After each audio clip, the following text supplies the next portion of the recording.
इस कहानी के सभी पात्र एवं घटनाएं काल्पनिक है। इसका किसी भी व्यक्ति या घटना से कोई संबंध नहीं है। यदि किसी व्यक्ति या घटना से इसकी समानता पाई जाती है तो इसे मात्र एक संयोग कहा जाएगा। शूरवीर में अब आगे सुनिए काले क्रिस्टल की शक्ति। लेकिन अब धीरे धीरे समय उसके हाथ से निकल रहा है। उसके रिश्तेदारों का दिया हुआ 6 महीने का समय जल्द ही खत्म हो जाएगा और वो अभी तक 3 करोड़ रुपए नहीं कमा पाया है। अगर ऐसा ही चलता रहा तो उसके रिश्तेदार उसके घर पर कब्जा कर लेंगे और फिर उसके यहाँ टाइटन ग्रह पर आने का कोई फायदा नहीं होगा। ये ख्याल आते ही वीर तुरंत ही अपनी आंखें खोलता है और उठकर बैठ जाता है। उसे इस बात का एहसास है कि अब उसके पास वाकई में बहुत कम समय बचा हुआ है। बस वो ये नहीं समझ पा रहा है कि ऐसा क्या करे कि जल्द से जल्द उसे 3 करोड़ रुपए मिल जाएं। अगर वो सुनहरे कछुए के कवच को बेच भी देता है तब भी वो इतने रुपए नहीं कमा पाएगा। उसके लिए उसे किसी और ताकतवर एलियन का शिकार करने की जरूरत है। पर दिक्कत यह है कि इस समय वीर की स्ट्रेंथ और तकनीक दोनों ही किसी ताकतवर एलियन का शिकार करने के लायक नहीं है। फिर ऐसे में वो कैसे किसी ताकतवर एलियन से जाकर भिड़ जाए? ये तो फिर वही बात हो जाएगी कि आ बैल मुझे मार। ये तो मुसीबत बुलाने वाली बात होगी। वीर इन्हीं सब उलझनों में खोया हुआ था कि तभी उसे कुछ याद आता है। वो तुरंत ही अपनी जेब से काले क्रिस्टल को निकालता है और बड़े ही ध्यान से उसे देखता रहता है। उसे अभी भी समझ में नहीं आ रहा था कि आखिर ये किस तरह का पत्थर है और इसमें ऐसी कौन सी शक्तियां हैं जिसने एक आम कछुए को इतना खास बना दिया था। तभी वीर की नजर अपने कमरे के कोने में रखे एक पिंजरे पर पड़ती है, जहाँ कुछ दिन पहले उसने एक बड़ी सी बिल्ली को कैद करके रखा था। हरे रंग की वो बिल्ली आम बिल्लियों से काफी अलग थी, ठीक वैसे ही जैसे टाइटन ग्रह के बाकी सभी जानवर थे। काले कछुओं की तरह ये हरी बिल्ली भी एक आम एलियन थी। वीर इन बिल्लियों का शिकार करके उन्हें अपने साथ वापस लेकर आता था ताकि उनकी एनर्जी हासिल करके वो अपने जीन पॉइंट्स बढ़ा सके। लेकिन कुछ समय बाद इन बिल्लियों से हासिल हुई एनर्जी से उसके जीन पॉइंट्स बढ़ना बंद हो गए। इसीलिए उसने एक आखिरी हरी बिल्ली को कैद में ही छोड़ दिया था और इसके बाद में लगभग भूल ही गया था। ये काफी हैरानी वाली बात थी, ये हरी बिल्ली अभी तक जिंदा है। वीर तुरंत ही पिंजरे में से उस हरी बिल्ली को निकालता है और कुछ सेकंड सोचने के बाद वो काला क्रिस्टल उसे खिलाने ही वाला होता है कि तभी वो कुछ ऐसा देखता है जिसे देखकर उसकी आंखें खुली की खुली रह जाती हैं। अधमरी सी वो हरी बिल्ली काले क्रिस्टल को देखते ही अपनी पूरी ताकत लगाकर झट से अपनी जुबान बाहर निकालती है और इससे पहले कि वीर कुछ समझ पाए वो हरी बिल्ली उस काले क्रिस्टल को पूरी तरह से निगल लेती है। इस काले क्रिस्टल में कुछ तो खास बात है। वीर हैरानी से सब कुछ देखता हुआ सोचता है। उसके देखते ही देखते वो हरी बिल्ली जो कुछ समय पहले मरने की कगार पर थी, उसमें अचानक से ही जान आ जाती है। अपने चारों पंजों से वो वीर पर वार करने की कोशिश करती है और जब वो इसमें सफल नहीं हो पाती तो जिस हाथ से वीर ने उसकी गर्दन को पकड़ा हुआ था उसी हाथ को वो अपने दांतों से काटने की कोशिश करती है। वीर उस हरी बिल्ली को पिंजरे में वापस डाल देता है और ध्यान से उसकी हर हरकत पर नजर रखता है। वो हरी बिल्ली जिसने इतने दिनों से कुछ भी नहीं खाया था अचानक से ही एनर्जी से भर जाती है और पिंजरे से बाहर निकलने के लिए तेजी से हाथ पांव मारने लगती है। वीर वापस अपनी जगह पर बैठकर हरी बिल्ली की हर एक हरकत को ध्यान से देखता है। उसके दिमाग में एक शक था और अगर उसका ये शक यकीन में बदल गया तो इससे ये बात तो पक्की हो जाएगी कि उसके हाथ बहुत ही अनमोल चीज लगी है, एक ऐसी चीज जो सीक्रेट ब्लड एलियन से भी कहीं ज्यादा कीमती है।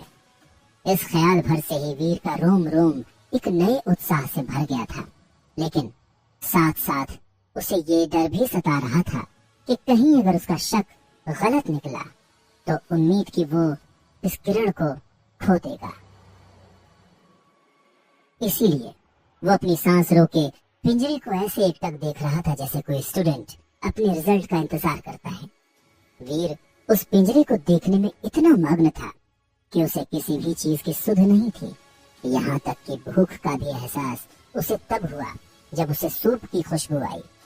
वीर अपने बाउल से सूप पीने ही जा रहा था कि तभी उसे कुछ टूटने की आवाज आती है। वो तुरंत ही मुड़ता है और देखता है कि हरी बिल्ली पिंजरा तोड़कर बाहर निकलने की कोशिश कर रही है। यहाँ तक कि उसने कुछ सलाखें तोड़कर अपना सिर भी बाहर निकाल लिया था। वीर के देखते ही देखते उसके शरीर का हल्का हरा रंग गहरे हरे रंग में बदल गया। उसके दांत और नाखून पहले से भी ज्यादा नुकीले और पैने हो गए। एक पल के लिए वीर इतना ज्यादा हैरान हो गया था कि उसे कुछ समझ में नहीं आ रहा था, और जब तक उसे समझ आया तब तक वो हरी बिल्ली पिंजरा तोड़ के बाहर आने ही वाली थी। मौके की गंभीरता को समझते हुए वीर तुरंत ही अपना खंजर उठाता है और इससे पहले कि वो हरी बिल्ली पिंजरा तोड़कर पूरी तरह से बाहर निकले, वीर उस हरी बिल्ली के पेट में खंजर भोंककर उसे मार डालता है। वो हरी बिल्ली कुछ देर तक तड़पते हुए वहीं जमीन पर ढेर हो जाती है। हरी बिल्ली के मरते ही वीर के सामने पावर स्क्रीन आ जाती है जिस पर लिखा था, प्राइमरी हरी बिल्ली मारी गई। आपने कोई डेविल सोल हासिल नहीं की है। 0 से 10 जीन पॉइंट्स हासिल करने के लिए इसकी एनर्जी हासिल करें। अपने दिमाग में इस आवाज को सुनकर वीर की आंखें खुली की खुली रह जाती हैं। प्राइमरी हरी बिल्ली यानी कि प्राइमरी एलियन। इसका मतलब मेरा शक सही निकला।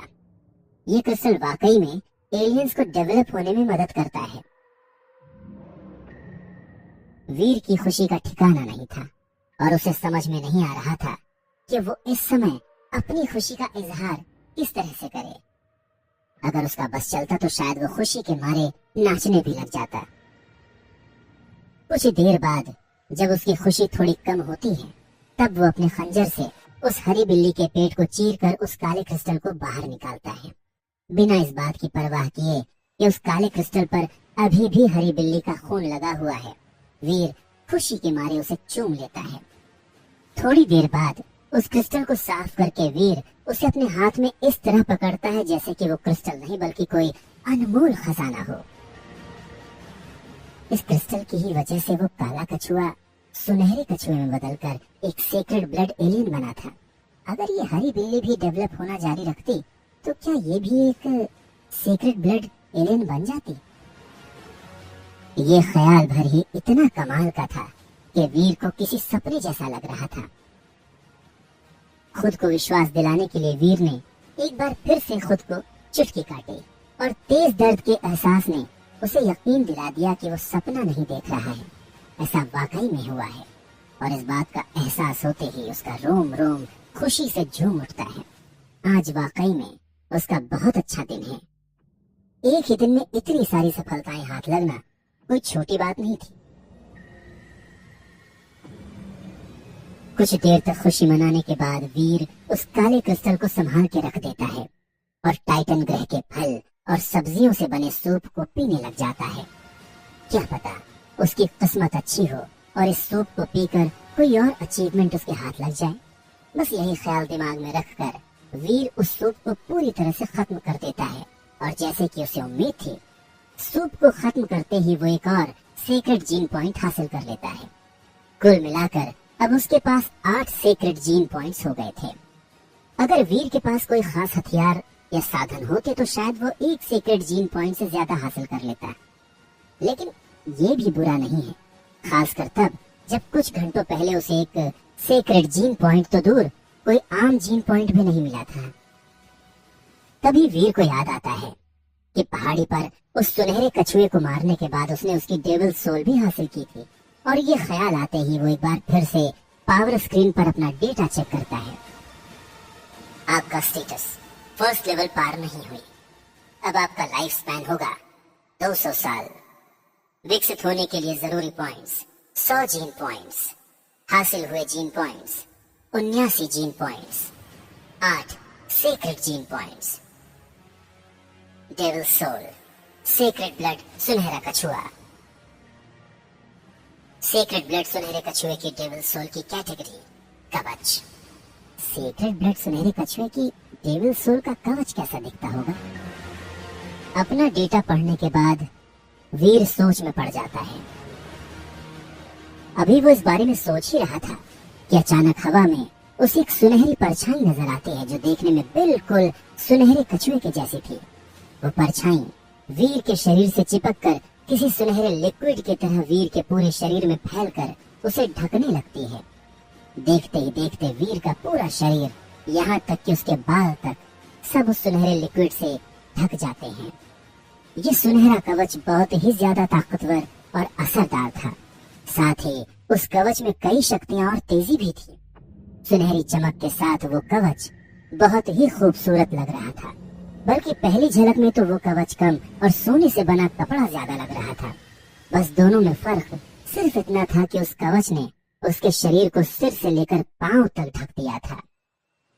इस सुनहरे कवच में एक ही कमी थी, और वो ये कि जहां जहां उस कवच में जोड़ था वहां वहां उसमें थोड़ी दरारें थी। सिवाय इस एक कमी के उस कवच में और कोई दूसरी कमी नहीं थी। यहाँ तक कि उस कवच को पहनने के बाद वीर को शरीर में किसी भी तरह की हैवीनेस भी नहीं लग रही थी, बल्कि उसका शरीर और भी हल्का और भी फुर्तीला हो गया था। उस कवच को पहनने के बाद वीर खुद को अपने पसंदीदा सुपर हीरो आयरन मैन के जैसा महसूस कर रहा था, और ये एहसास कमाल का था। वाकई ये कवच तो कमाल का है, और बाकी प्राइमरी डेविल सोल के कवच के मुकाबले जो यहाँ ज्यादातर लोगों के पास है, ये सुनहरा कवच कहीं ज्यादा खूबसूरत है। वीर खुशी के मारे झूम रहा था और सोच रहा था, जब से वो यहाँ टाइटन ग्रह पर है तब से ये पहली बार है जब वो इतना ज्यादा खुश था। जब वो देव आश्रम में बाकी सभी लोगों को उनके प्राइमरी डेविल सोल के बने कवच में देखता था तो कहीं न कहीं उसे बहुत जलन होती थी, पर किसे पता था कि एक दिन उसे भी एक सेक्रेड ब्लड एलियन की डेविल सोल हासिल हो जाएगी।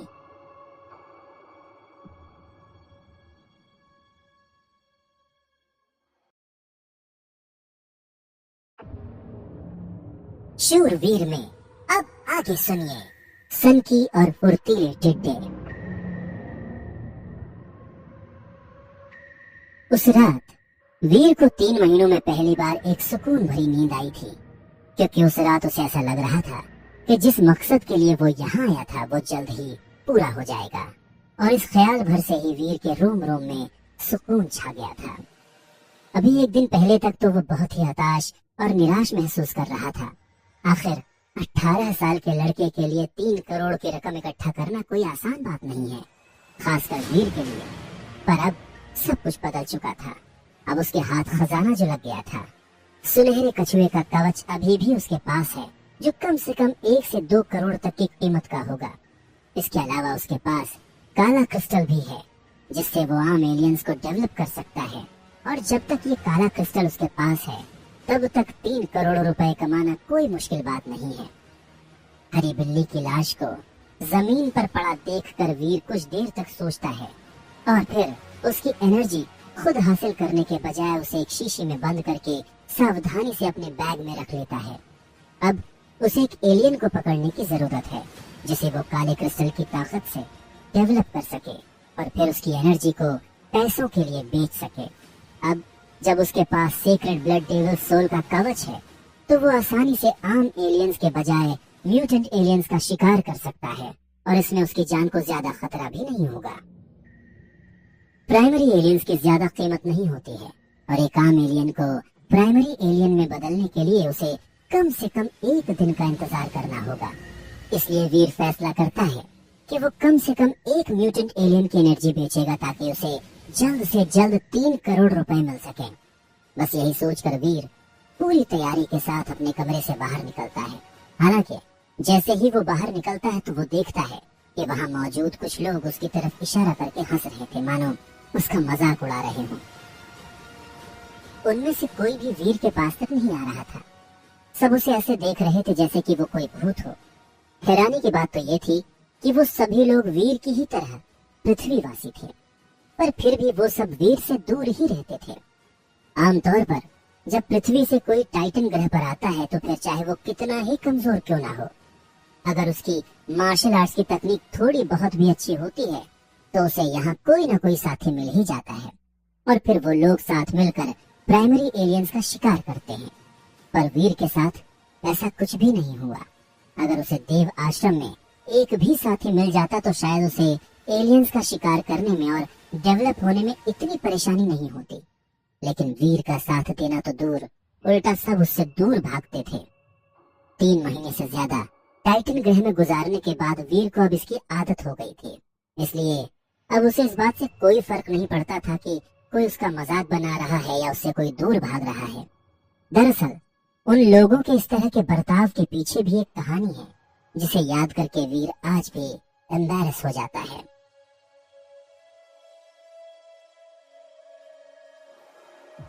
तीन महीने पहले जब वो पहली बार देव आश्रम आया था तब उसकी नजर एक बड़ी सी सफेद लोमड़ी पर पड़ी थी। पहले तो वीर उस लोमड़ी को देखकर काफी हैरान हुआ था, क्योंकि इस लोमड़ी की कदकाठी पृथ्वी ग्रह की लोमड़ी से काफी अलग थी। पर फिर उसे एहसास हुआ कि वो इस समय पृथ्वी पर नहीं बल्कि टाइटन पर है, और ये लोमड़ी कोई आम लोमड़ी नहीं बल्कि एक एलियन है। इस बात का एहसास होते ही वीर तुरंत ही अपना खंजर निकालकर उस सफेद लोमड़ी पर निशाना साधता है। वीर की तरफ उस सफेद लोमड़ी के पीछे का हिस्सा था, इसलिए वो लोमड़ी अपनी तरफ होने वाले वार को देख नहीं पा रही थी। इसी बात का फायदा उठाकर वीर पूरी सावधानी के साथ अपने खंजर से उस लोमड़ी पर पीछे से वार कर देता है। वीर का ये एक वार पूरे देव आश्रम में उसे और अवनी शेरगिल को मजाक का विषय बना गया था। क्यों? क्योंकि वो सफेद लोमड़ी कोई एलियन नहीं बल्कि अवनी शेरगिल खुद थी, जो वीर की ही तरह एक पृथ्वीवासी थी। जब वीर ने उस पर वार किया उस समय डेविल सोल की शक्ति का इस्तेमाल करके अवनी ने अपना रूप बदल रखा था। अवनी शेरगिल पूरे देव आश्रम में सबसे ताकतवर लड़की थी। सीक्रेट जीन पॉइंट्स के साथ उसके फिजिकल डेवलपमेंट की पहली लेवल पूरी होने ही वाली थी और वो दूसरे लेवल की तरफ बढ़ रही थी। ऐसे में अभी अभी आया एक लड़का इस तरह से उस पर पीछे से वार करे, उसके लिए काफी बेइज्जती की बात थी, और यही वजह थी कि ये हादसा सबके लिए मजाक बन गया था। हालांकि किसी की इतनी हिम्मत नहीं थी कि वो अवनी के सामने इस बात का मजाक बनाए, लेकिन पीठ पीछे सभी इस बात पर हंसते थे, और तभी से देव आश्रम में वीर सन के नाम से फेमस हो गया। इस हादसे के बाद से अवनी ने खुलेआम इस बात का ऐलान कर दिया कि देव आश्रम में अगर कोई भी वीर के साथ नजर भी आ गया तो वो इंसान बिना कुछ किए ही अवनी के दुश्मनों की लिस्ट में आ जाएगा। देव आश्रम में कोई भी अवनी की दुश्मनी मोल नहीं लेना चाहता था। आखिर पानी में रहकर मगर से पैर कौन रखता है, और एक पल के लिए अगर कोई अवनी शेरगिल से दुश्मनी मोल लेना चाहे भी तो भी वीर रहेजा जैसे कमजोर इंसान के लिए ये कोई क्यों करना चाहेगा। बस यही वजह थी कि देव आश्रम में सभी वीर से अपनी दूरी बनाए रखते थे। जैसे वीर के लिए टाइटन ग्रह पर पहले से ही कम मुसीबतें थीं कि सोने पर सुहागा करने के लिए वो अवनी शेरगिल की ब्लैक लिस्ट में भी आ गया, पर वीर इसके लिए अवनी को गलत नहीं ठहरा सकता, क्योंकि गलती खुद वीर की ही थी। वो पहली बार सिर्फ अपने शहर से ही नहीं बल्कि पूरी पृथ्वी से ही दूर किसी दूसरे ग्रह पर आया था और काफी ज्यादा नर्वस था। साथ ही साथ उसने कभी भी ना तो ऐसे अजीब से जानवर देखे थे और ना ही किसी को ऐसे रूप बदलते देखा था। हाँ, अपनी माँ के साथ वो एक सीरियल देखता था जिसमें लड़की अपना रूप बदलकर नागिन बन जाती थी, पर असल जिंदगी में उसने ऐसा कभी नहीं देखा था। कम से कम इच्छाधारी लोमड़ी तो नहीं देखी थी, किसी फिल्म या सीरियल में भी नहीं। तो ऐसे में उससे इस तरह की गलती होना लाजमी था, पर फिर भी वो अवनी शेरगिल को कोई दोष नहीं देना चाहता था। यही क्या कम है कि उसकी इस गलती पर अवनी ने गुस्से में उसे जान से मारा नहीं, वरना 18 साल की कम उम्र में ही उसकी फोटो पर हार अच्छा नहीं लगता। देवाश्रम में टेलीपोर्ट होकर आने में एक ही बात सबसे अच्छी है, और वो ये कि यहाँ पर मौजूद लोग किसी सीक्वेंस में नहीं चुने जाते, इसलिए यहाँ पर वीर की जान पहचान का कोई भी नहीं है, और तभी किसी को भी वीर का असली नाम भी नहीं पता। ये भी एक वजह है कि सभी लोग वीर को सन के नाम से ही जानते हैं। उन लोगों की बातों पर ध्यान दिए बगैर वीर बिना किसी से कुछ कहे अपनी मंजिल की ओर निकल पड़ता है। आमतौर पर प्राइमरी एलियंस देव आश्रम से कुछ 10-12 किलोमीटर की दूरी पर पाए जाते हैं। इससे पहले वीर ने उस इलाके में जाने की कभी हिम्मत नहीं की, क्योंकि वो इस लायक नहीं था कि प्राइमरी एलियंस का सामना कर सके। पर अब उसके पास उसका कवच है, इसलिए वो आसानी से प्राइमरी एलियंस का शिकार कर सकता है।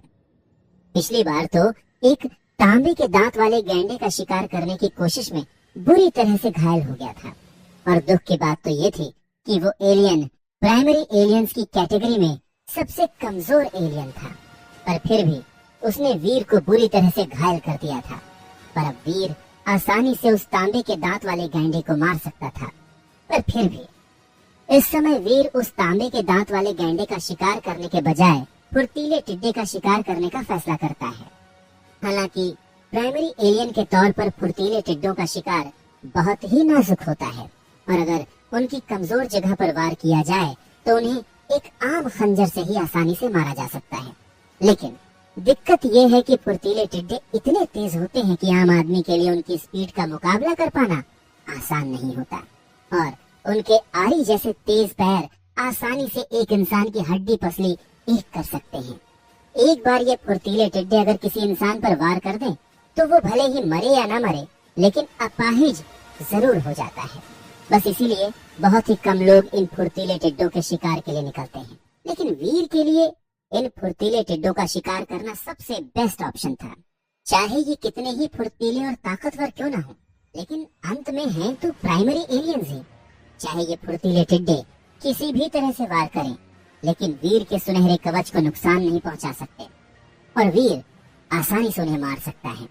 और सबसे जरूरी बात, इन फुर्तीले टिड्डों के हाथ पांव और पंख कट जाने के बाद भी ये जिंदा रहते हैं। बस इसके बाद ये किसी पर वार नहीं कर पाते। इसलिए इस तरह से वीर आसानी से इन टिड्डों को अपने साथ ले जाकर काली क्रिस्टल की शक्ति की मदद से इन्हें एक म्यूटेंट एलियंस में बदल सकता है, और उसके बाद इनकी एनर्जी को बेच सकता है। और क्या पता, अगर उसकी किस्मत अच्छी हुई तो कुछ फुर्तीले टिड्डों को मारकर उसे डेविल सोल भी हासिल हो सकती है। फुर्तीले टिड्डों की डेविल सोल एक तेज लंबे खंजर के आकार में होती है, एक ऐसा हथियार जिसे चलाने में वीर ने महारत हासिल कर रखी है। हालांकि ये तेज लंबा खंजर कहने को तो प्राइमरी एलियन की डेविल सोल से बना एक हथियार है, लेकिन फिर भी सभी हथियारों में सबसे तेज है। यहाँ तक कि इसकी तुलना म्यूटेंट एलियंस की डेविल सोल से बने हथियार से की जा सकती है। क्योंकि फुर्तीले टिड्डों का शिकार खतरनाक होता है, इसलिए बहुत ही कम लोग इसके शिकार के लिए निकलते हैं, और उससे भी कम लोगों के पास फुर्तीले टिड्डों की डेविल सोल से बना हथियार होता है। इसीलिए ये बहुत ही रेयर हथियार है, और अगर इसे बेचा जाए तो इसकी कीमत 2 करोड़ से भी ज्यादा की होगी। इसलिए वीर चाहता था कि वो फुर्तीले टिड्डे की डेविल सोल को हासिल कर ले। अगर वो ऐसा करने में कामयाब हो जाता है तो फिर उसे म्यूटेंट एलियन की एनर्जी बेचने की जरूरत नहीं पड़ेगी। जैसे जैसे वीर फुर्तीले टिड्डों के इलाके के करीब जा रहा था, वैसे वैसे उसे कम से कम लोग दिख रहे थे, और फुर्तीले टिड्डों के इलाके के आसपास तो उसे एक भी इंसान नजर नहीं आया। वीर जानता था कि इस इलाके में उसे बहुत सावधान रहने की जरूरत है, इसलिए वो तेजी से चलने के बजाय बहुत ही धीमे धीमे कदम रख रहा था। वो पूरा इलाका लंबी घास और पेड़ से भरा हुआ था। ऐसे में इसका अंदाजा लगा पाना मुश्किल था कि फुर्तीला टिड्डा कहाँ छुप कर बैठा होगा। एक छोटी सी लापरवाही भी भारी पड़ सकती है, इसीलिए जल्दबाजी में मरने से अच्छा है कि आराम से काम को अंजाम दिया जाए। आखिर दुर्घटना से देर भली होती है। वीर बस यही सोचे जा रहा था।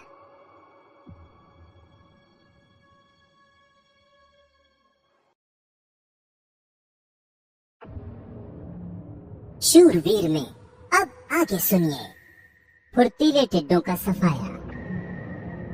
वीर सावधानी से आगे बढ़ ही रहा था कि तभी उसे घास में करीब 1 फुट लंबी हरे रंग की कोई चीज चिपकी नजर आई।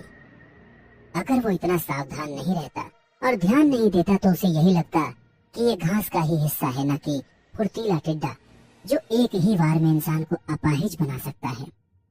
गहरे हरे रंग के उस फुर्तीले टिड्डे के पैर उसके शरीर से भी लंबे थे। साथ ही साथ उसके नाजुक शरीर के अपोजिट उसके पैर बहुत ही पैने और चमकदार भी थे। उसके पैरों की मजबूती की तुलना किसी उच्च श्रेणी के मिश्रित धातु से बड़ी आसानी से की जा सकती थी। वीर की किस्मत अच्छी थी कि इससे पहले कि वो फुर्तीला टिड्डा वीर को देख पाता, वीर की नजर उस पर पड़ गई, नहीं तो ये फुर्तीला टिड्डा उसकी जान ही ले लेता। सावधानी से आगे बढ़ते हुए वीर इस बात का अनुमान लगाने की कोशिश करता है कि वो उस फुर्तीले टिड्डे के कितने नजदीक जा सकता है, जिससे कि उस फुर्तीले टिड्डे को उसकी आहट तक महसूस ना हो। उस फुर्तीले टिड्डे के करीब 6 फीट की दूरी पर आकर वीर वहीं रुक जाता है। वो कोई भी रिस्क नहीं लेना चाहता था, क्योंकि अगर उस फुर्तीले टिड्डे को उसके वहां होने का आभास हो गया तो वीर छुपकर वार करने के अपने इस मौके को खो देगा। मौका देखकर वीर तेजी से घास से बाहर निकलता है और अपने खंजर से सीधे उसके पेट पर वार करता है। पर कहीं ना कहीं वीर ने उस फुर्तीले टिड्डे की स्पीड और खतरा पहचानने की शक्ति को नजरअंदाज कर दिया था। दरअसल फुर्तीले टिड्डे को वीर की आहट तभी लग गई थी जब वो तेजी से घास से बाहर निकला था।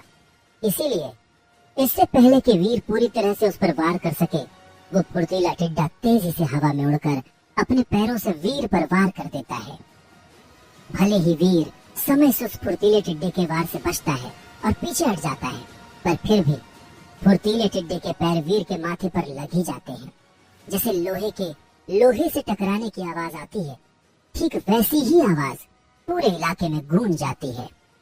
क्योंकि वीर ने अपना सुनहरा कवच पहना हुआ था, इसलिए फुर्तीले टिड्डे के इस वार से वीर को कोई नुकसान नहीं पहुंचा, लेकिन फिर भी उसे हल्का सा चक्कर आता महसूस हुआ, मानो कि उसका सिर किसी पत्थर से जा टकराया हो। लेकिन हैरानी की बात तो ये थी कि उसके सुनहरे कवच पर एक खरोंच तक नहीं आई थी। एक्साइटेड वीर इस मौके का फायदा उठाते हुए एक बार फिर अपने खंजर से उस फुर्तीले टिड्डे के पेट पर वार करके उसके 2 टुकड़े कर देता है। इस बार उसका निशाना अचूक था, जिसकी वजह से फुर्तीले टिड्डे को बचाव या वार करने का कोई मौका नहीं मिला। प्राइमरी एलियन फुर्तीला टिड्डा मारा गया। आपको कोई भी डेविल सोल हासिल नहीं हुई। 0 से 10 जीन पॉइंट्स हासिल करने के लिए इसकी एनर्जी हासिल करें। ये कवच वाकई कमाल का है। जब तक ये मेरे साथ है, मैं जिसे चाहूं उसे मार सकता हूँ और कोई भी मेरा कुछ नहीं बिगाड़ सकता। यहाँ तक कि म्यूटेंट एलियंस भी मेरा कुछ नहीं बिगाड़ सकते। जब तक ये कवच मेरे साथ है तब तक मैं सुरक्षित हूँ।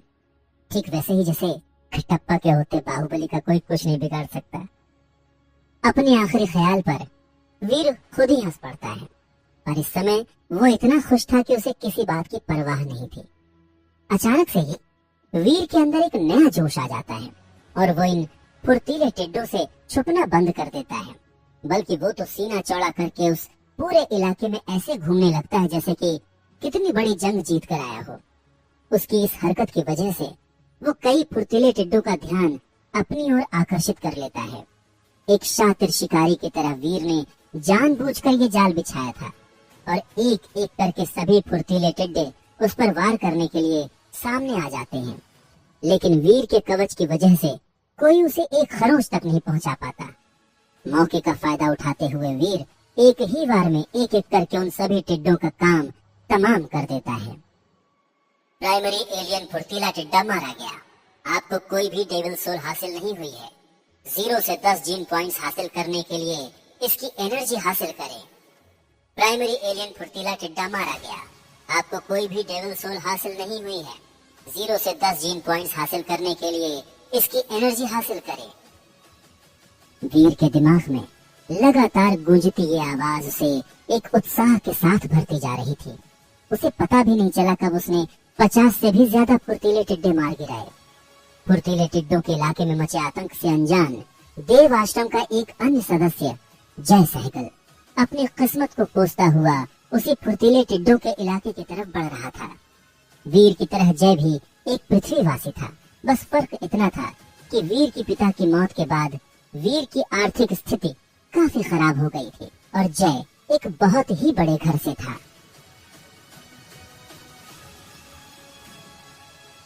पर यहाँ पर अपना एक स्टेटस हासिल करने के लिए जय के पास अवनी शेरगिल का चेला बनने के अलावा और कोई चारा नहीं बचा था। दरअसल जय को अपने फिजिकल डेवलपमेंट की लेवल को पूरा करने और श्रेष्ठ का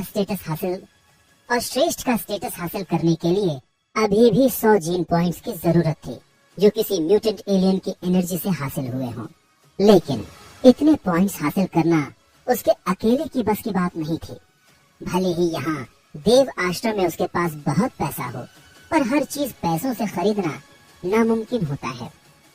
जैसे पैसों से केवल आम और प्राइमरी एलियंस की एनर्जी ही खरीदी जा सकती है, क्योंकि बहुत ही कम लोग ऐसे हैं जो म्यूटेंट एलियंस की एनर्जी बेचते हों।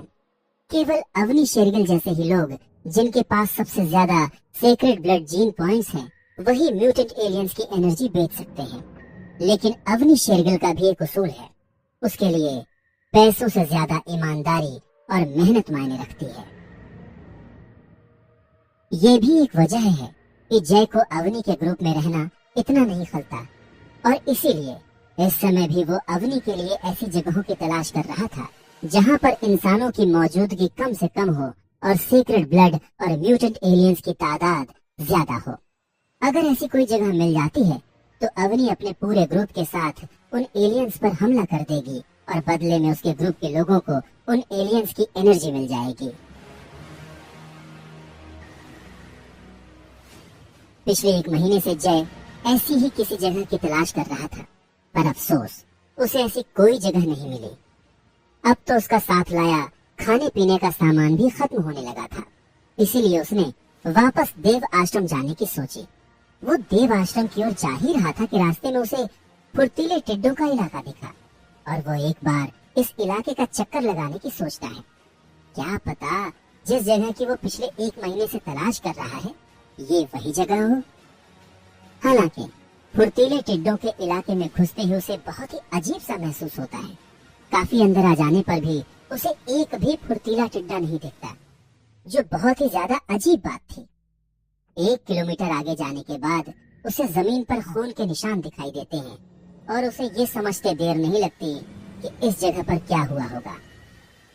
किसी ने फुर्तीले टिड्डों का सफाया कर दिया, पर किसने? अपने देव आश्रम में ऐसे 1 ही 2 लोग हैं, और वो भी ग्रुप में शिकार करते हैं। हालांकि यहाँ पर 1 से ज्यादा लोगों के होने के निशान नहीं दिख रहे, तो क्या किसी ने अकेले ही? जय को अपनी आंखों पर विश्वास नहीं हो रहा था। जैसे जैसे वो आगे बढ़ रहा था, वैसे वैसे उसे और भी ज्यादा खून के दाग नजर आ रहे थे। उन खून के निशानों का पीछा करते हुए जय एक छोटी सी पहाड़ी की तरफ चला जाता है, पर वहां पहुंचते ही जो नजारा उसके सामने होता है, उसे देखकर उसके कदम वहीं के वहीं रुक जाते हैं, और उसे अपनी आंखों पर विश्वास नहीं होता। फुर्तीले टिड्डों की लाशों के ढेर के बगल में एक सुनहरे रंग का आदमी ऐसे खड़ा हुआ था जैसे कि दुश्मनों को मारने के बाद कोई सुपर हीरो। सूरज की रोशनी में वो आदमी ऐसे लग रहा था जैसे कि किसी रोबोट को सोने का कवच पहना दिया गया हो। ओ भाई, क्या तुमने इन सभी फुर्तीले टिड्डों को मारा है? जय सुनहरे रंग के कवच पहने आदमी के आसपास देखता हुआ पूछता है। फुर्तीले टिड्डों की लाश से अभी भी खून बह रहा था, जिससे ये बात साफ थी कि उन टिड्डों को मरे हुए ज्यादा समय नहीं बीता है, पर सिर्फ एक अकेले आदमी ने इन सभी टिड्डों को मार गिराया। भले ही ये फुर्तीले टिड्डे अभी प्राइमरी एलियंस हो, पर फिर भी खतरनाक होते हैं। यहाँ तक कि देव आश्रम के सबसे ताकतवर योद्धा भी इनसे भिड़ने की नहीं सोचते। फिर ये कैसे?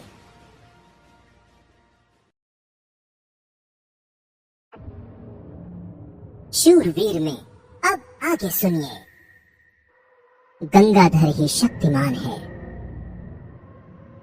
जमीन पर कम से कम 3 दर्जन मरे हुए फुर्तीले टिड्डे होंगे। इतने टिड्डों को मारने के लिए अवनी शेरगिल को भी किसी की मदद की जरूरत पड़ेगी, तो इस इंसान ने अकेले इतने सारे टिड्डों को कैसे मार गिराया? कौन है ये? सुपरमैन, स्पाइडरमैन या फिर बाहुबली? तुम्हें क्या चाहिए? एक फुर्तीले टिड्डे की कीमत 10,000 रुपए। वीर अपने सामने खड़े हैरान लड़के को देखते हुए पूछता है।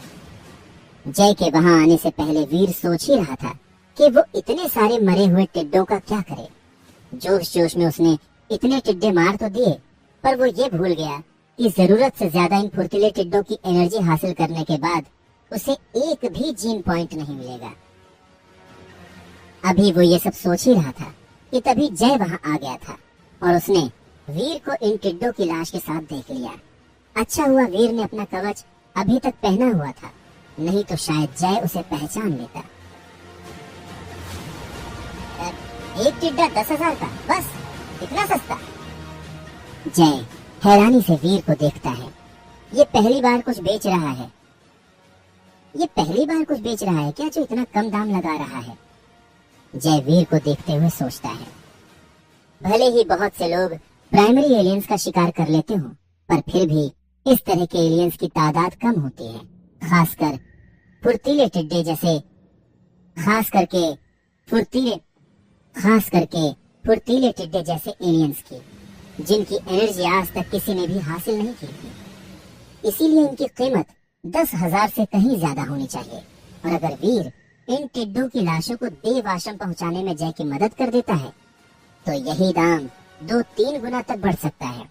तो फिर सुनहरे कवच में खड़ा ये आदमी अपना नुकसान क्यों करना चाहता है? ऐसा तो नहीं कि 1 महीने से जगह जगह घूम के खुद जय के कान खराब हो गए हों और उसने कुछ गलत सुन लिया हो। जय हैरानी से वीर को देखते हुए सोचता है।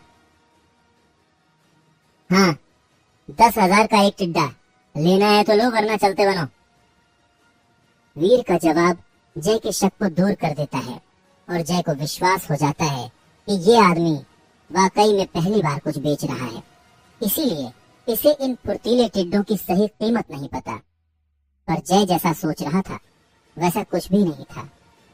वीर को अच्छे से पता था कि इन फुर्तीले टिड्डों की क्या कीमत है, पर वो जानता था कि बिना किसी कन्वेंस के इतने सारे मरे हुए फुर्तीले टिड्डों को वापस देव आश्रम ले जा पाना नामुमकिन है। और अगर वो किसी साधन की तलाश में इन टिड्डों को यहाँ छोड़कर चला जाता है तो हो सकता है कि कोई इन्हें चोरी कर ले। इसीलिए वीर ने बिना ज्यादा सोचे समझे इन टिड्डों की ये कीमत लगा दी। और वैसे भी वीर के पास इतना समय और स्टेमिना नहीं था कि वो इन सब चीजों में उसे बर्बाद करे। उसे इससे भी जरूरी चीजें करनी थी और इसीलिए वो थोड़ा नुकसान उठाने के लिए तैयार था। हाँ बिल्कुल, मैं ये सारे फुर्तीले टिड्डे खरीद लूंगा। वैसे कुल मिलाकर कितने हैं ये? जय तो खुशी से पागल हो गया था। ये फुर्तीले टिड्डे हर तरह से उसके लिए फायदेमंद हैं। एक तो ये उसे कम कीमत में मिल रहे हैं और दूसरा इनकी सप्लाई कम होने की वजह से ये बहुत ही यूनिक गिफ्ट के तौर पर भी इस्तेमाल हो सकते हैं। कुल मिलाकर ये 43 फुर्तीले टिड्डे हैं। क्योंकि तुम आदमी सही लग रहे हो इसीलिए मैं तुम्हें डिस्काउंट भी दे दूंगा, जिसके बाद ये सभी टिड्डे तुम्हें 4 लाख में पड़ेंगे। वीर ज्यादा सोचे समझे बिना जय को अपना आखिरी ऑफर बताता है। उसे लगा था कि जय के पास ज्यादा पैसे नहीं होंगे, इसलिए उसने जय को डिस्काउंट भी दे दिया। भाई, मैं तुम्हें इन फुर्तीले टिड्डों के 10 लाख दूंगा और ये 10 लाख रुपए का एडवांस और रखो। ये फ्यूचर में तुम्हारे द्वारा मुझे मिलने वाले सभी शानदार चीजों के लिए है। मुझसे डील करके तुम्हें फायदा ही फायदा होगा। मैं हमेशा तुम्हारे सामान की अच्छी से अच्छी कीमत लगाऊंगा और अगर तुम्हारे पास म्यूटेंट एलियन की एनर्जी हुई तब तो मैं तुम्हें माला माल कर दूंगा। जय अपने बैग से नोटों के बंडल निकालकर वीर की तरफ बढ़ाते हुए कहता है। सच पूछो तो इस समय जय जिस हालत में था उसे देखकर वीर को विश्वास नहीं था कि उसके पास 4 लाख रुपए भी होंगे। फिर 20 लाख तो बहुत दूर की बात है। पर वीर ये नहीं जानता था कि ये 20 लाख रुपए जय के लिए कुछ भी नहीं है। इतना तो वो एक टाइम के खाने पर उड़ा सकता है। फिर यहाँ तो उसे ऐसा इंसान मिला जिसने अकेले ही इतने टिड्डों को मार गिराया। फ्यूचर में ऐसा इंसान उसके बहुत काम आ सकता है। ये इंसान नहीं बल्कि सोने का अंडा देने वाली मुर्गी है और ऐसी मुर्गी पर जितने भी पैसे खर्च करो कम है। तुम्हारी फटीचर हालत को देखकर लगता तो नहीं कि तुम इतने अमीर हो। वीर नोटों का बंडल लेते हुए जय से कहता है और उसकी बात सुनकर जय हल्का सा मुस्कुरा देता है। सच पूछो तो पैसों के अलावा मेरे पास और है ही क्या। यूं समझ लो कि मैं टाइटन ग्रह का मुकेश अंबानी हूँ। मेरे पास पैसों की कोई कमी नहीं है, इसीलिए मैंने तुम्हें 10 लाख रुपए एडवांस में दिए ताकि तुम्हारे पास अगर फ्यूचर में ऐसी कोई भी शानदार चीज आए तो वो तुम मुझे ही बेचना। और अगर तुम किसी म्यूटेंट एलियन की एनर्जी मुझे बेचोगे तब तो मैं तुम्हें इतने पैसे दूंगा कि तुम गिन भी नहीं पाओगे। जय अपनी बड़ाई करते हुए कहता है। कहीं ना कहीं उसे ये भी डर था कि कहीं उसके हाथ से ये सोने का अंडा देने वाली सुनहरी मुर्गी निकल ना जाए, इसीलिए उसे जितना हो सके उतना दाना डालो ताकि ये मुर्गी कहीं और ना जा पाए। भाई तुम बोलते बहुत हो। खैर अपना नाम और पता बता दो, फ्यूचर में अगर ऐसा कुछ मिलेगा तो मैं तुम्हें कांटेक्ट कर लूंगा। वीर गहरी सांस लेते हुए कहता है। जय का बड़बोलापन अब वीर को बोर कर रहा था, पर फिर भी एक बात को वीर अनदेखा नहीं कर सकता, और वो ये कि जय के बड़बोलेपन के बावजूद वो ईमानदार है, वरना 4 लाख के 10 लाख कौन देता है। फ्यूचर में जय उसके बहुत काम आएगा। बस एक बार वो काले क्रिस्टल की मदद से एक प्राइमरी एलियन को म्यूटेंट एलियन में बदल दे, फिर तो जय आसानी से उसे 3 करोड़ तो क्या उससे कहीं ज्यादा दे देगा। आखिर वो टाइटन ग्रह का मुकेश अंबानी जो है। जय सहगल नाम तो सुना ही होगा, पर हाँ मेरा असली नाम भी यही है। नहीं, मेरा मतलब है कि हमारे देव आश्रम में कई लोगों के निक नेम भी है ना, जैसे एक लड़का है जिसको हम सनकी बुलाते हैं, पर मेरा ऐसा कोई नाम नहीं है। तुम चाहो तो मुझे रिची रिच बुला सकते हो। और हाँ, मैं रूम नंबर 1046 में रहता हूँ। तुम बताओ तुम्हारा नाम क्या है, कहाँ रहते हो और यहाँ टाइटन ग्रह पर कब से हो? अच्छा छोड़ो ये सब, मैं तो कहता हूँ कि मेरे साथ चलो, थोड़ा गप्पे शप्पे हाँकेंगे, मस्ती करेंगे। वैसे हमारी जोड़ी बिल्कुल बैटमैन और रॉबिन जैसी नहीं है। तुम बैटमैन और मैं रॉबिन, बस फर्क इतना है कि यहाँ बैटमैन नहीं बल्कि रॉबिन अमीर है। जय एक्साइटेड होकर वीर से दोस्ती बढ़ाने की कोशिश करता है, पर अपने पिता की मौत के बाद से वीर ने सबसे घुलना मिलना काफी कम कर दिया है। ना ही उसे दोस्त बनाना पसंद है, ना ही वो किसी से बात करता है। अगर उसके लिए कोई खास मायने रखता है तो वो है उसकी माँ और उसकी बहन। साथ ही साथ वो ये भी नहीं चाहता था कि जय को पता चले कि वीर और कोई नहीं बल्कि वही सनकी है जिसके बारे में वो अभी अभी बात कर रहा था। वीर को डर था कि कहीं उसकी असलियत जानकर जय भी बाकी लोगों की तरह उससे दूरी न बना ले, इसलिए बेहतर यही है कि जय से जितना कम से कम बोलो उतना अच्छा है। अब मेरा नाम डॉलर है और तुम्हारे लिए बस इतना ही काफी है। पैसे तैयार रखना, मैं बहुत जल्द रूम नंबर 1046 में एक शानदार चीज लेकर आऊंगा। इतना कहकर वीर पैसों को अपने बैग में रखता है और जय से विदा लेते हुए टिड्डों के इलाके से बाहर जाने लगता है। भाई तुम्हारा इंतजार करूंगा, आना जरूर, और हाँ चिंता मत करना, पैसों की कमी नहीं है मेरे पास। वीर को जाता हुआ देखकर जय पीछे से हाथ हिलाते हुए चिल्लाते हुए कहता है, और देखते ही देखते वीर उसकी आंखों से ओझल हो जाता है। डॉलर नाम थोड़ा अजीब नहीं है? खैर मुझे क्या करना, मुझे तो बस सामान से मतलब है। और वैसे भी डॉलर नाम भले ही अजीब हो, लेकिन सनकी से तो अच्छा ही है ना। पता नहीं वो लूजर कहाँ पर टकरा होगा। वीर के जाने के बाद जय सोचता है, बेचारे को अब तक समझ नहीं आया कि गंगाधर ही शक्तिमान है, यानी कि जिस सनकी का देव आश्रम में ये सारे लोग मजाक उड़ाते हैं वो कोई और नहीं, वीर उर्फ डॉलर ही है।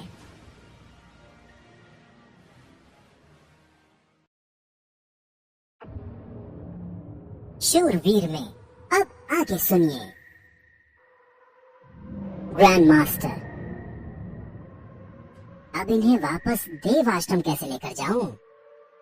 वीर के जाने के बाद जय अपने सामने मरे हुए फुर्तीले टिड्डों का ढेर देखकर सोचने लगता है। अगर 10-12 टिड्डे होते तो वो आसानी से अपने बैग में रख कर ले जा सकता था, पर यहाँ तो 43 टिड्डे हैं। उसे किसी न किसी की तो मदद लेनी ही होगी। काश वो डॉलर इन टिड्डों को देव आश्रम पहुंचाने में उसकी मदद कर देता। जय गहरी सांस लेते हुए सोचता है, पर अब जब डॉलर यहाँ नहीं है तो उसे खुद ही इन मरे हुए फुर्तीले टिड्डों को वापस लेकर जाना होगा। कुछ देर तक सोचने के बाद जय कुछ फुर्तीले टिड्डे अपने बैग में रखकर देव आश्रम ले जाने और बाकी बचे हुए टिड्डों के लिए अपने दोस्तों की मदद मांगने का फैसला करता है। अच्छी बात ये थी कि फुर्तीले टिड्डों के इलाके में इंसान ना के बराबर होते हैं, इसीलिए जब जय देव आश्रम से अपने दोस्तों के साथ लौटता है तो फुर्तीले टिड्डों की लाशें उसे वहीं मिलती हैं जहां उसे वो छोड़ कर गया था। इतने सारे मरे हुए फुर्तीले टिड्डों को देखकर जय के दोस्तों का हैरानी से मुंह वैसे ही खुला का खुला रह जाता है जैसे कि कुछ घंटे पहले जय का था। जय, क्या सच में उस डॉलर ने अकेले इन सारे फुर्तीले टिड्डों को मारा है? जय का दोस्त हैरानी से फुर्तीले टिड्डों की लाशों का ढेर देखते हुए पूछता है। और क्या? मतलब मैंने उसे मारते हुए तो नहीं देखा, लेकिन उस वक्त उस इलाके में कोई और था भी नहीं और ये टिड्डे तुरंत ही के मरे हुए लग रहे थे। अब अगर उसने नहीं मारे होंगे तो भला और कौन मारेगा? Captain America? जय थोड़ा चिढ़ते हुए अपने दोस्तों से कहता है। कोई उसके सोने की मुर्गी की काबिलियत पर शक करे, ऐसा वो भला कैसे देख सकता था? इतने सारे टिड्डे एक साथ मारना खुद कैप्टन अमेरिका के भी अकेले के बस की बात नहीं है। उसे भी बाकी सारे एवेंजर्स की मदद की जरूरत पड़ेगी मेरे भाई। मेरे हिसाब से तो ये एक से ज्यादा लोगों का काम है, जैसे कोई गैंग। और जब बाकी लोग इन लाशों को वापस ले जाने के लिए किसी साधन का इंतजाम करने गए होंगे, तब उस डॉलर ने सारा क्रेडिट खुद ले लिया होगा। एक इंसान अकेले इतने सारे फुर्तीले टिड्डों को मार ही नहीं सकता। वो जरूर अपने मुंह मियां मिट्टू बन रहा होगा। जय का दोस्त मुंह बनाते हुए कहता है और उसके बाकी दोस्त भी उसकी बात से सहमत होते हैं। उनमें से किसी को भी विश्वास नहीं था कि वीर ने अकेले इन फुर्तीले टिड्डों को मारा है। उन लोगों को अपनी बातों पर अड़ा हुआ देखकर जय समझ गया कि इनमें से किसी को भी उसकी बातों पर विश्वास नहीं है। इसीलिए उसने आगे कुछ और नहीं कहा। बस चाहे कोई कुछ भी कहे, पर जय एक बात बहुत अच्छे से जानता था, बल्कि उसे विश्वास था कि इन सभी फुर्तीले टिड्डों को डॉलर यानी कि वीर ने ही मारा है। और समय आने पर ये बेवकूफ लोग भी उसकी इस बात पर विश्वास करेंगे। जहाँ एक तरफ जय अपने दोस्तों के साथ फुर्तीले टिड्डों की लाशों को देव आश्रम ले जाने की तैयारी कर रहा था, वहीं दूसरी तरफ जिस शख्स ने इस पूरे कारनामे को अंजाम दिया था, वो अगले शिकार की तरफ बढ़ रहा था। फुर्तीले टिड्डों को मारने के बाद वीर देव आश्रम जाने के बजाय तांबे के दांत वाले गैंडे का शिकार करने के लिए निकल पड़ता है। अब क्योंकि उसने लगभग सभी फुर्तीले टिड्डों को जान से मारा था,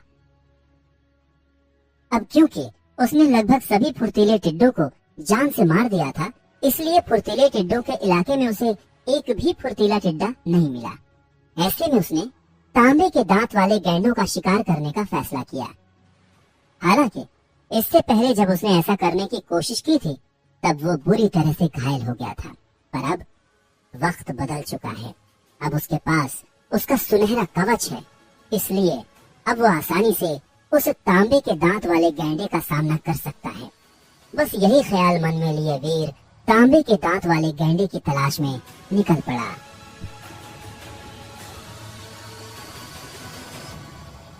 देव आश्रम के आसपास काफी सारे तांबे के दांत वाले गैंडे घूमते रहते हैं और उनमें पूरी तरह से विकसित हो चुके तांबे के दांत वाले गैंडों की तादाद भी अच्छी खासी होती है।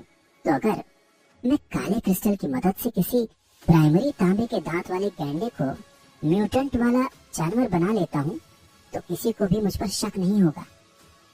बस यही ख्याल मन में रखकर वीर तांबे के दांत वाले गैंडों के इलाके में पहुंचता है और तांबे के दांत वाले गैंडे की तलाश करता है। कुछ ही दूरी पर उसे तांबे के दांत वाले गैंडों का एक झुंड दिखता है। अपने पिछले अनुभव के कारण वीर अच्छे से जानता था कि इन तांबे के दांत वाले गैंडों का मुकाबला करना आसान नहीं है, और वो भी तब जब वो इतनी बड़ी तादाद में हो। इसीलिए वो बिना कोई जल्दबाजी किए पेड़ के पीछे छुपकर सही मौके का इंतजार करता है। थोड़ी देर तक इंतजार करने के बाद उसे वो सही मौका मिल जाता है जिसका उसे बेसब्री से इंतजार था। उन तांबे के दांत वाले गैंडों के झुंड में वहां अब बस 2 ही तांबे के दांत वाले गैंडे बचे थे। बाकी सभी गैंडे इधर उधर चले गए थे। मौके का फायदा उठाते हुए वीर तुरंत ही पेड़ के पीछे से निकलता है और इससे पहले कि वो तांबे के दांत वाले गैंडे अपनी तरफ आने वाले खतरे को भांप पाते, वीर अपने सुनहरे कवच की मदद से उन दोनों गैंडों को मौत की नींद सुला देता है। प्राइमरी एलियन तांबे के दांत वाला गैंडा मारा गया। आपको कोई भी डेविल सोल हासिल नहीं हुई। 0 से 10 खास जीन पॉइंट्स हासिल करने के लिए इसकी एनर्जी हासिल करें। प्राइमरी एलियन तांबे के दांत वाला गैंडा मारा गया। आपको प्राइमरी तांबे के दांत वाले गैंडों की डेविल सोल हासिल हो गई है। 0 से 10 खास जीन पॉइंट्स हासिल करने के लिए इसकी एनर्जी हासिल करें।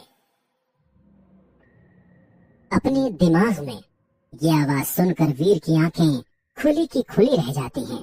उसे अपनी किस्मत पर विश्वास नहीं होता, जो पिछले एक दिन से कुछ ज्यादा ही चमक रही है। 43 फुर्तीले टिड्डे और इतने दिनों से हजारों आम एलियन मारने के बाद भी उसे एक भी डेविल सोल नहीं मिली, और अभी बस 2 तांबे के दांत वाले गैंडों को मारने भर से ही उसे एक डेविल सोल हासिल हो गई। डॉक्टर खुराना सही कहते थे, डेविल सोल मिलना वाकई में किस्मत की बात है। वीर की खुशी का ठिकाना नहीं था। भले ही तांबे के दांत वाले गैंडे टाइटन के बहुत ही आम एलियन हैं, पर फिर भी इनकी डेविल सोल मिलना बहुत बड़ी बात है। कहने को तो तांबे के दांत वाले गैंडे प्राइमरी एलियंस की कैटेगरी में आने वाले कमजोर एलियंस में से एक होते हैं, पर फिर भी इनकी डेविल सोल काफी ज्यादा फेमस है। इसलिए वीर के लिए केवल 2 गैंडों को मारने से ही उसकी डेविल सोल हासिल होना बहुत बड़ी बात थी। अपनी आंखों को बंद करके वीर तांबे के दांतों वाले गैंडे की डेविल सोल को बुलाता है, और कुछ ही सेकंड्स में उसे एक कांटेदार परछाई नजर आने लगती है। वीर के देखते ही देखते वो तांबे की कांटेदार परछाई आधे चंद्रमा के आकार में दिखने वाले भाले के रूप में बदलकर वीर के हाथों में आ जाती है।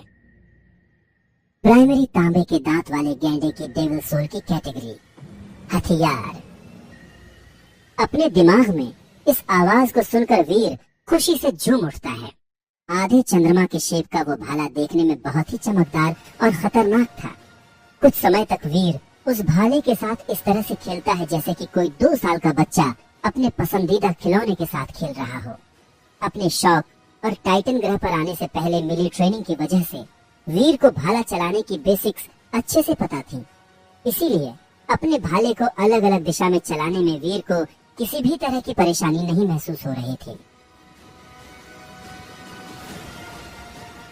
शरीर पर सुनहरा कवच और हाथ में आधे चंद्रमा के शेप का भाला लिए वीर को ऐसा महसूस हो रहा था जैसे कि वो प्राचीन समय का कोई वॉरियर हो, और ये एहसास वीर के लिए कमाल का था।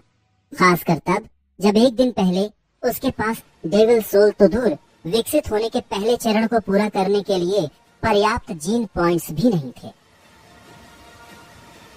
कुछ देर तक अपने नए हथियार के साथ खेलने के बाद वीर उसे वापस परछाई के रूप में बदल देता है और एक जिंदा तांबे के दांत वाले गैंडे की तलाश में निकलता है। किस्मत से उसे एक अकेला प्राइमरी तांबे के दांत वाला गैंडा दिख भी जाता है, और मौका देखकर वीर उसे अधमरा करके अपनी कैद में ले लेता है। अब बस उसे इस प्राइमरी जानवर को देव आश्रम ले जाकर काले क्रिस्टल की मदद से म्यूटेंट हुए जानवर में बदलना है। रास्ते में एक सुनसान जगह देखकर वीर अपने शरीर से अपना कवच हटाकर अपने असली रूप में आ जाता है और कंधे पर रस्सियों से बंधे हुए अधमरे तांबे के दांत वाले गैंडे को लादे देव आश्रम की ओर बढ़ता रहता है। हालांकि इस समय उसकी किस्मत थोड़ी खराब थी, क्योंकि देव आश्रम के गेट पर ही वीर का सामना देव आश्रम के ऐसे गैंग से हो गया जिनकी नजरों में वीर कांटे की तरह चुभता था। वैसे तो देव आश्रम में सभी वीर से दूर रहते थे, लेकिन इस गैंग के लोगों को वीर से कुछ खास लगाव था। तभी तो वो लोग वीर को बेइज्जत करने और नीचा दिखाने का एक भी मौका नहीं छोड़ते थे, खासकर कि उस गैंग का लीडर जिसे देव आश्रम में सभी ग्रैंड मास्टर के नाम से जानते थे। बस यही होना बचा था। इतना अच्छा दिन बीतने के बाद अब इन मूर्खों की फौज से सामना होना जरूरी था क्या? वीर उस गैंग के लोगों को देखकर सोचता है जो उस वक्त अलग अलग एलियंस की डेविल सोल को अपनी अपनी सवारी बनाए देव आश्रम से बाहर निकल रहे थे। वीर को इस गैंग या देव आश्रम के किसी भी इंसान से कोई भी मतलब नहीं था, लेकिन फिर भी इस गैंग ने देव आश्रम में उसका जीना हराम कर दिया था, और जिस इंसान ने उसे सबसे ज्यादा परेशान कर रखा था वो था ग्रैंड मास्टर के नाम से जाना जाने वाला उस गैंग का लीडर, जो इस समय पीठ पर लाल तलवार लिए और 3 पैरों वाले घोड़े की डेविल सोल को अपनी सवारी बनाए देव आश्रम से बाहर निकल रहा था। देव आश्रम में 3 ही ऐसे लोग हैं जो अधिकतम सीक्रेट जीन पॉइंट्स के साथ शारीरिक रूप से म्यूटेंट होने की कगार पर है, और ग्रैंड मास्टर उन्हीं 3 लोगों में से एक है। वीर ये तो नहीं जानता कि ग्रैंड मास्टर का असली नाम और पहचान क्या है, पर उसे इतना जरूर पता है कि वो खुद को पूरे देवाश्रम का राजा समझता है। खैर, इस समय वीर इन लोगों की वजह से अपना मूड नहीं खराब करना चाहता था, इसलिए वो चुपचाप बिना कुछ कहे थोड़ा साइड में खड़ा हो जाता है ताकि उन लोगों को जाने का रास्ता मिल सके। पर जैसा कि होना ही था, इस गैंग के लोगों को वीर से कुछ खास लगाव था, खासकर इस गैंग के लीडर को। तभी तो वीर को देखते ही उस गैंग का लीडर ग्रैंड मास्टर अपनी सवारी को ठीक उसके बगल में रोककर उसे ऊपर से नीचे तक देखने लगता है। अगले ही पल देव आश्रम में एक छट की आवाज गूंजती है और सभी देखते हैं कि ग्रैंड मास्टर ने अपने लेदर के कोड़े से वीर के कंधे पर जोरदार वार किया है। ग्रैंड मास्टर के वार की वजह से वीर के कंधे पर रस्सियों से बंधा तांबे के दांत वाला गैंडा नीचे जमीन पर गिर जाता है। जिस जगह पर वीर को कोड़ा लगता है उस जगह का कपड़ा फट जाता है, जिसमें से उसका घाव साफ नजर आने लगता है, जो अब धीरे धीरे सूज रहा था। पर हैरानी की बात तो ये थी कि इतने गहरे घाव के बावजूद वीर के मुंह से उफ तक नहीं निकली और वो बस चुपचाप वहीं खड़ा रहा। दरअसल ग्रैंड मास्टर के वीर के प्रति इस तरह के लगाव की एक खास वजह थी। देवाश्रम में सभी जानते थे कि ग्रैंड मास्टर अवनी शेरगिल को बहुत पसंद करता है और उसे इम्प्रेस करने की हर मुमकिन कोशिश करता है। ऐसे में वीर, या दूसरे शब्दों में कहें तो सनकी का अवनी पर पीछे से वार करना उसके बर्दाश्त से बाहर था। और यही वजह थी कि बिना कोई खास मेहनत किए वीर अपने आप ही ग्रैंड मास्टर की दुश्मनों की लिस्ट में शामिल हो गया। देवाश्रम में वैसे भी वीर की जिंदगी आसान नहीं थी, पर रही सही कसर ग्रैंड मास्टर ने पूरी कर दी थी, जो वीर को नीचा दिखाने का कोई भी मौका नहीं छोड़ता था। यहाँ तक कि जब ग्रैंड मास्टर को पता चला था कि वीर ने अवनी के साथ क्या किया था, तब बिना सोचे समझे न सिर्फ उसने वीर को पीटा था, बल्कि सबको वार्निंग भी दी थी कि देव आश्रम में अगर किसी ने भी उसके साथ किसी भी तरह का रिश्ता रखा, फिर चाहे वो उसे सामान बेचने का ही क्यों न हो, तो वीर के साथ साथ वो शख्स भी उसके दुश्मनों की लिस्ट में शामिल हो जाएगा। किसकी इतनी हिम्मत हुई कि उसने तुम्हारे जैसे 2 कौड़ी के आदमी को ये प्राइमरी एलियन बेचा? ग्रैंड मास्टर वीर को घृणा भरी नजरों से ऊपर से नीचे देखते हुए कहता है, मैंने खुद इसका शिकार किया है। वीर रूखी आवाज में ग्रैंड मास्टर की आंखों में आंखें डालते हुए कहता है, ऐसा नहीं था कि ग्रैंड मास्टर के इस तरह के बर्ताव से उसे गुस्सा नहीं आ रहा था, पर वो इन लोगों से किसी भी तरह का पंगा नहीं लेना चाहता था। हाँ, इस समय उसके पास उसका सुनहरा कवच और हथियार दोनों ही हैं, लेकिन इन दोनों चीजों के होते हुए भी वीर का ग्रैंड मास्टर से तो क्या, इस गैंग के किसी भी इंसान से मुकाबला करना नामुमकिन था। इस गैंग के सभी लोगों के पास अच्छी खासी डेविल सोल्स हैं और ग्रैंड मास्टर तो फिजिकली डेवलप होने की कगार पर है। इन सब के मुकाबले वीर की ताकत इस समय कम है। ये लोग आसानी से वीर का काम तमाम कर सकते थे। वीर को अपनी मौत का डर नहीं था, लेकिन उसे अपनी माँ और बहन की चिंता थी। अगर इस अनजाने ग्रह पर उसे कुछ हो गया तो उसकी माँ और बहन का क्या होगा? बस इसीलिए वीर इन लोगों से पंगा लेकर हीरो बनने के बजाय इन लोगों से बदला लेने के लिए सही मौके का इंतजार करने का फैसला लेता है।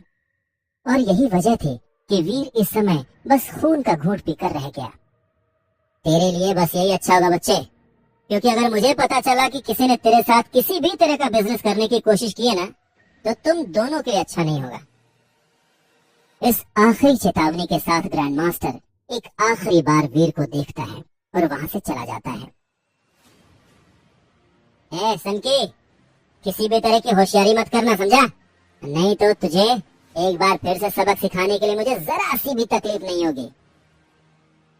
ग्रैंड मास्टर के जाते ही उसका दायां हाथ और पुराना दोस्त व्योम बख्शी वीर को बेरहमी से देखते हुए कहता है और वहां से चला जाता है। वीर इस इंसान को कभी नहीं भूल सकता, क्योंकि अवनी शेरगिल के साथ हुए हादसे के बाद ग्रैंड मास्टर ने इसे ही वीर को पीटने के लिए भेजा था। गुस्से में लाल आंखों के साथ वीर उन सबको जाते हुए देखता है और फिर चुपचाप अपने शिकार किए हुए एलियन को जमीन से उठाकर सबकी उपहास भरी नजरों को नजरअंदाज करते हुए अपने कमरे की तरफ चला जाता है। मुझे और ताकतवर बनना होगा, और वो भी जल्द से जल्द। अपने दिल में बदले की आग जलाए वीर अपने आप से ये वादा करता है, भले ही अभी वो इस पूरे गैंग से अकेले मुकाबला करने के लिए कमजोर हो, पर एक बात तो वो अच्छे से जानता है कि एक दिन ऐसा जरूर आएगा जब वो इन सभी से अपनी बेइज्जती का बदला लेगा, और ऐसा करने के लिए काला क्रिस्टल उसका सबसे बड़ा हथियार होगा।